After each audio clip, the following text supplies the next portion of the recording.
एक बार ये क्वेश्चन पढ़ लेते हैं। यहाँ लिखा हुआ ए वेक्टर दिया और बी वेक्टर दिया, then find unit vector along A vector minus B vector. दो वेक्टर्स को हम लोगों को सब्ट्रैक्ट करना है, A vector minus B vector की बातचीत करते हैं। ए वेक्टर कितना है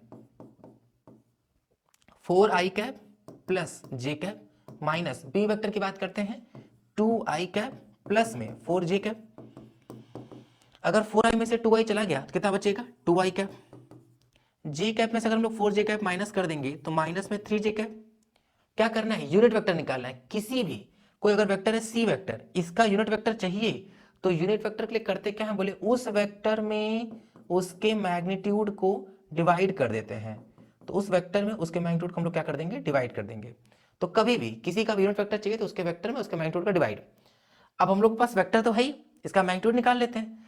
तो अगर हम लोग mod of A vector minus B vector का कैलकुलेशन करें तो क्या आ जाएगा यहाँ पे अंडर रूट में 2 का स्क्वायर 4 माइनस 3 का स्क्वायर प्लस 9, तो रूट में क्लियरली रूट में कितना आ जाएगा ये 13।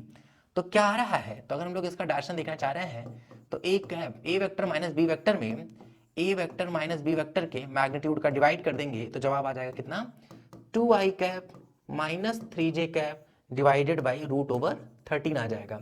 और इस तरीके से इसका ऑप्शन नंबर 4 आता हुआ दिखाई दे जाएगा। क्लियर है ना? Thank you.